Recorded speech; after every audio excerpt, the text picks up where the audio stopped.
चोली चाहियो चोली कुन कलरको जस्तै भए हुन्छ तलको गरेर खाने गरेर खाने होटलको खाने अनि लुगा नयाँ नयाँ जुत्ता चप्पल हिलबिनहरू केटीको सामान भन्दा भइहाल्यो नि के जति खाली उठे टोइलेटभित्र जाने रोसेर चप्पलै सुत्दा यता के हुन्छ तपाईँले तपाईँ भित्र जाने चप्पल जान भन्छु त्यस्तै जान्छ तिनवटाले म त वाक्कै पाएछ मान्छेले खाली उठे टोइलेटभित्र जाने रोसेर चप्पलै सुत्दा यता के हुन्छ तपाईँले तपाईँ भित्र जाने चप्पल जान भन्छु त्यस्तै जान्छ तिनवटाले म त वाक्कै पाएछ यहाँ भाँचेको छ यो तिजामा अग्लो खर थियो त्यो लेबरले गाह्रो सक्नु दिइहाल्थ्यो थियो अनि लेबर अलिक छटपटेको थियो अनि त्यसले खट खोलिदिइहाल्यो डोरी खोलिदिएको छ म देखिनँ अनि यसो उता फर्किनु भएको त लडी झरेर भुइँमा ठोकेर घोडा पक्रेर भन्छ अनि यसमा सुइरहनुपर्छ त्यो सबै ऋण काट्दै खाँदै हुनुहुन्छ ऋण काट्दै खाँदैन सबै गाउँकै अहिले सबै बन्द दोकानहरू बन्द तपाईँसँग त यति धेरै सिपहरू रहेछ यो घर आफै बनाउनु भएको छ यसो गाउँठाउँमा त मसिन सानोतिनो काम पायो भने त आफूले पनि गर्न सक्नुहुन्छ नि गाउँठाउँमा यस्तो हजुर सर यसो यो भने गाउँको ठाउँ हो गाउँ ठाउँहरू सहर बजार हुने रहेछ गाउँठाउँ तपाईँको उनीहरूको आफ्नो आफ्नो मान्छेहरू हुन्छन् ठेकाली भने उनीहरूको मान्छेहरू हुन्छ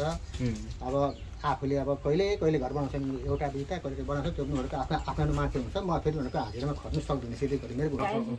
जुत्ता चामल केटीको सामान केटीको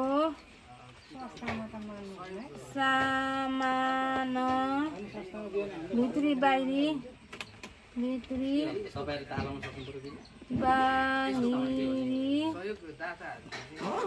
बाहिरी टेस्टर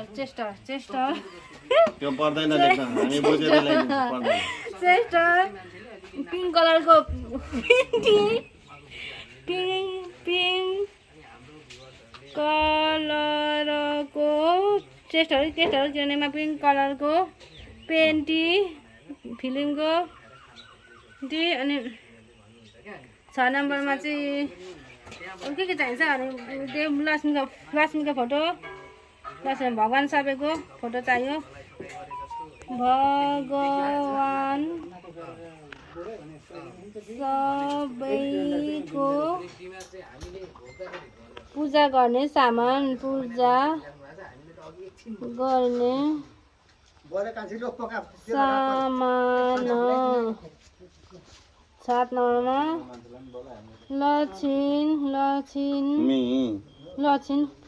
लक्षिन भित्राउने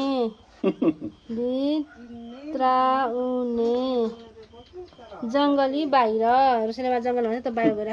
अब केही छैन यस्तो हातमा बसेर जङ्गली भन्छ मलाई है जङ्गली बाहिर एकछिन न जङ्गली कसरी बोल्नुहुन्थ्यो अरे हेलो कहाँ हो को बोल्दै हुनुहुन्छ के गर्दै हुनुहुन्छ म त यहाँ छु यस्तो गर्दैछु उस्तो गर्दैछु के हो कसो अरू सुन्न त्यति जस्तो त्यस्तै अनि जुना चाहिँ अनि उयो ढुङ्गाले अनि स्कुल अफिस हुने जुना चाहिँ तपाईँ हेलो कहाँ हुनुहुन्छ हेलो को हुनुहुन्छ कहाँ हुनुहुन्छ म स्कुलमा छु यसो बोल्दैछु म त फोनमा यसो खाली उठे टोइलेटभित्र जाने रोसेर चप्पलै सुत्दा यता के हुन्छ तपाईँले तपाईँ भित्र जाने चप्पल जान भन्छु त्यस्तै जान्छ तिनवटाले म त वाक्कै पाएछ भनौँ के भनौँ अब बाउ आमा बुढाबुढी हो नि त सामान पनि त्यो विदेशमा पो एउटा केटीले नेपाली केटीले टोइलेट सफा देखेर आफ्नै गुठाले पुसे गरे भयो त त्यो काम गर्ने त्यो गोरे केटाहरूले त हकाले गरे आफ्नै कुठाले गर्नु भनेर नजाने केही नजाने भनेर एक कक्षा यो रोज थाहा पो एक कक्षा नपढेको 22 वर्ष केटी अरे युट्युब हेरेको केही नजाने अरे अनि कुटे गर्ने अरे काम मात्रै लाउने अरे अनि रोज एक कक्षा पनि नपढेको एक कक्षा नपढेको म त एक कक्षा पनि पढेको छैन मेरो छोराछोरी छ बिजोग छ त्यही भएर नेपालमा के गर्नु भनेर बेरोजगारी भएर म हिँडेको विदेशमा गरिखानु भनेको यहाँ पनि कसरी बोल्नुहुन्थ्यो अरे हेलो कहाँ हो को बोल्दै हुनुहुन्छ के गर्दै हुनुहुन्छ म त यहाँ छु यस्तो गर्दैछु उस्तो गर्दैछु के हो कसो अरू सुन्न त्यति जस्तो त्यस्तै अनि जुना चाहिँ अनि उयो ढुङ्गाले अनि स्कुल अफिस हुने जुना चाहिँ तपाईँ हेलो कहाँ हुनुहुन्छ हेलो को हुनुहुन्छ कहाँ हुनुहुन्छ म स्कुलमा छु यसो बोल्दैछु म त फोनमा यसो एक्लै पागल जस्तो बोलिरहेको थिएँ म चाहिँ को रहेछ कोसँग यस्तो जुना पो रहेछ खै को केटी हो जुना पो ढुङ्गामा बोल्छ त दिदी पो मोबाइलमा म पछि मोबाइलमा रोज 5,000 को मोबाइल किनेर आफै काम गरेर मिस्त्री काम सिकेर 5,000 मोबाइलमा भूकम्प आउँदाखेरि के हेर्नुहुन्छ भनेर अनि किनेको रोजले मेरो त जिरो अन्त सबै पैसा बाबामालाई दिदीलाई अनि त्यही कता कता दिँदै सक्यो खोटाङ दिगलबाट भनेको मेरो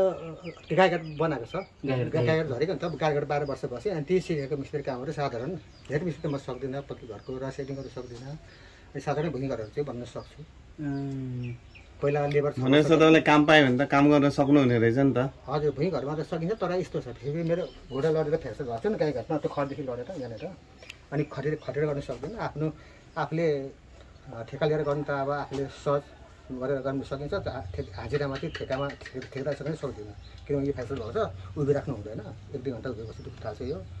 यहाँ भाँचेको छ, यो तिलामा त्यो अग्लो खर थियो, त्यो लेबरले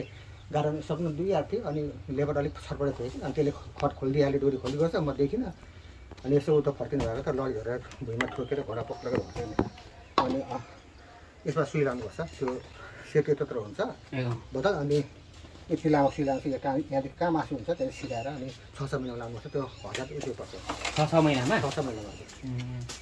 2 वर्षमा कम्पनी टुटिगयो, अनि पहिला यो घर बनाउँदा पैसा सकिगयो, कम्पनी टुटिगयो, अनि घरको सिसा आउनु बाँकी छ अझै पनि। त्यहाँदेखि अनि अब छोरोमा आइपुग्यो पैसा नलिकन कम्पनी टुट्यो है त भनेर भन्यो, अनि फेरि पठाउनु पर्ला दबाई काटेर भनेर भनेको थिएँ। अनि त्यतिकै अहिले अब छोरी मेन्टली भइदिएर उसले हेर्दै ठिकै, उसले पनि 7 रुपियाँ काट्दै लाँदै म पाउनु काट्दै सबै गाउँको ऋण सबै दोकानहरू प्रत्येक दोकानको ऋण दिन्छ, खर्च पर्ने ठाउँ छैन। सबै ऋण काट्दै खाँदै हुनुहुन्छ? ऋण काट्दै खाँदैन, सबै गाउँकै अहिले सबै बन्द, दोकानहरू बन्द। तपाईँसँग त यति धेरै सिपहरू रहेछ, यो घर आफै बनाउनु भएको छ, यसो गाउँठाउँमा त मसिन सानोतिनो काम पायो भने त आफूले पनि गर्न सक्नुहुन्छ नि त। गाउँठाउँ यस्तो हजुर सर, यसो यो भने गाउँको ठाउँ हो, गाउँ ठाउँहरू सहर बजार हुने रहेछ। गाउँठाउँ तपाईँको उनीहरूको आफ्नो आफ्नो मान्छेहरू हुन्छन्, ठेकाली भने उनीहरूकै मान्छेहरू हुन्छ। अब आफूले अब कहिले घर बनाउँछ, एउटा दुईवटा कहिले बनाउँछ, त्यो उनीहरूको आफ्नो मान्छे हुन्छ। म फेरि उनीहरूको हाजिरामा खट्नु सक्दिनँ सिधै गरी। मेरो घोडाले अब बिहान 7 बजीदेखि बेलुका 7 बजीसम्म काम गर्नुपर्छ, हाजिरामा खट्नुपर्छ। अब मेरो घोडाले काम नदिने एक त बुढो पनि भएँ। तपाईँ के काम पायो भने चाहिँ गर्न सक्नुहुन्छ? अलिक सजिलो के काम पायो भने गर्नुहुन्छ? सजिलो काम त अब मिस्त्री काममा त हाजिरामा खट्नै सकिँदैन, त्यही हो। अब उनीहरूले छिटो मान्छे चाहिन्छ, मेरो चाहिँ ढिलो होइन। तपाईँले ठेकामा लिएर मान्छे लगाएर गर्न त सकिन्छ नि होइन? मान्छे लगाएर त सक्छु, तर ठुलो पक्की गरेर सक्दिनँ। त्यस्तै भुइँहरू चाहिँ आउँछ, यसो गर उसो गर भन्नु। त्यो बाहेक अरू के छ सिप तपाईँसँग? अरू सिप त केही छैन, सिकेको त्यही हो। गाईको आएर 5 वर्ष लेबर गरेँ, अनि मिस्त्री माल सिकेँ, साधारण भुइँघरहरू बनाउने। त्यसपछि तपाईँको अब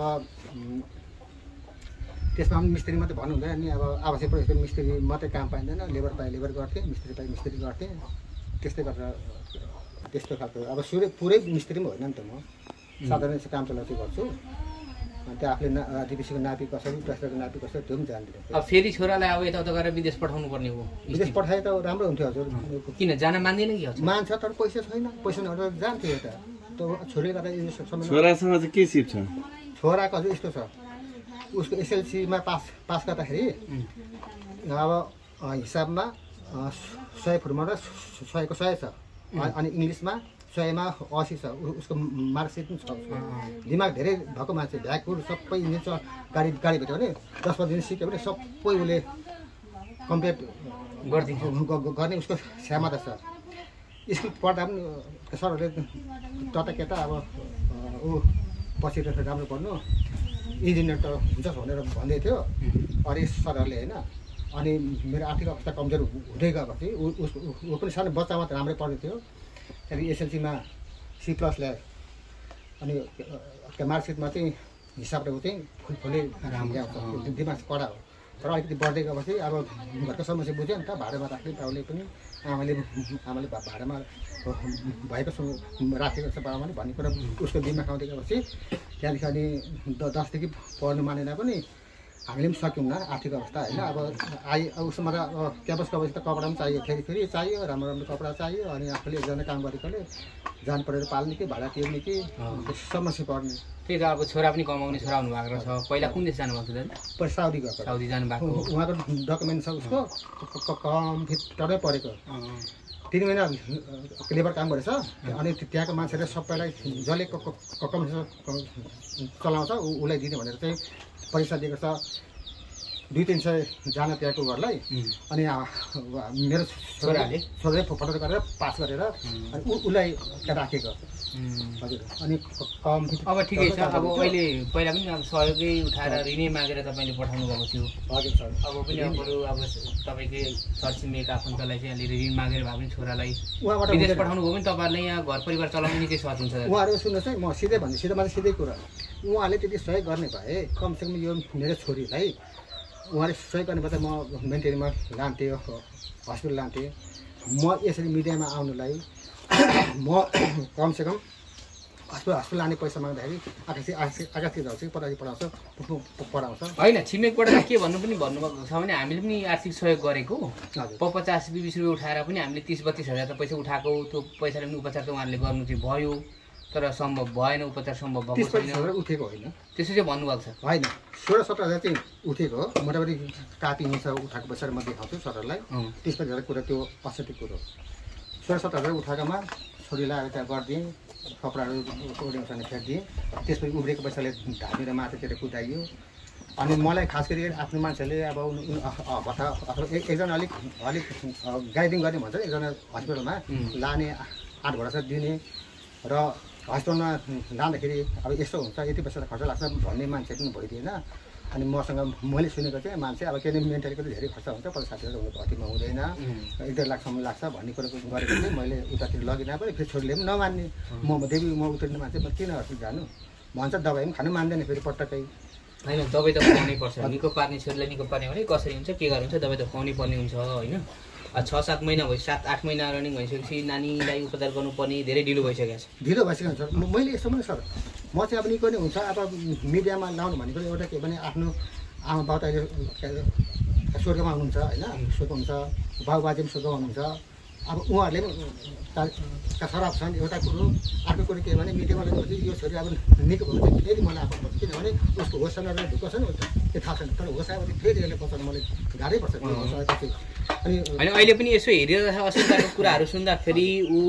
त्यस्तो बिरामी जस्तो पनि देखिँदैन यसो हेर्दाखेरि उसको बोलेर 10 वर्ष अगाडि 9 वर्ष अगाडिको कुराहरूलाई प्रष्ट थाहा छ पहिले कुराहरू एकदम मजाले उसले कुरा गर्छ त्यही त यहाँ हामीले भिडियोहरू सम्प्रेषण गरिरहँदाखेरि कतिपय मान्छेहरूले के भन्छ भने यो बिरामी नै होइन तिमीले चाहिँ बिरामीको कुरा गरेर तिमीले चाहिँ यो हामीले ठग्ने मात्र काम गरिराखेका छौ कि क्या हो भन्ने खालको कुरा पनि हामीलाई त्यो खालको प्रश्नहरू पनि आइराखेको छ होइन त्यसकोमा चाहिँ म के भन्न चाहन्छु भने अब सबै नेपाली जनताहरू मैले झुट्टो मेरो छोरीको लागि मैले गर्ने त्यसरी नाटक गरेर गर्ने भने म अलि बिमारी भएको 6 महिना भयो तर मैले 1.5 महिनामा नै मैले मिडियाहरूलाई बोलाउँथेँ नि म जानेकै थिएँ नि बोलाउनु तर मैले किन मिडिया लाउनु यो भन्ने कुरा सबभन्दा लास्ट अन्तिममा भएर मात्रै लाउने हो भन्ने कुरा मैले अब यो बाउ बाजेको पनि शराब खाइयो आफ्नो इष्टमित्रको पनि शराब खाइयो शत्रुहरूको हँसाइ खाइयो कतिले त्यहाँ ठुकिरहेछ अब त्यो कुरो मलाई थाहै छ अनि अब त्यसरी अब मैले झुटो मेरो छोरी झुटो बिमारी नभइकन मैले यसरी आवाज उठाएको भने म फाँसी लगाइदियोस् मलाई जनताहरूले त्योसम्म भन्न सक्छु म किनभने अब छोरी अब मास्टरले कुन विद्यार्थी कस्तो छ भन्ने कुरो मास्टरले बुझ्छन् बिमार हो कि होइन भन्ने कुरो आमा बाउले थाहा हुन्छ हजुर अब एक दिन आउनु छ हेर्नुहुन्छ राम्रो बोल्छ तर उसको व्यवहार के छ भन्ने कसै बिमार के भएको छ मलाई थाहा हुन्छ नि त्यस्तो त्यही त तपाईँले फोन गर्नुभयो र आज तपाईँलाई हामी भेट्न आएको छौँ हजुर सर बाँकी कुरा अब अर्को भिडियोमा हामी कुरा गरौँ है त हुन्छ सर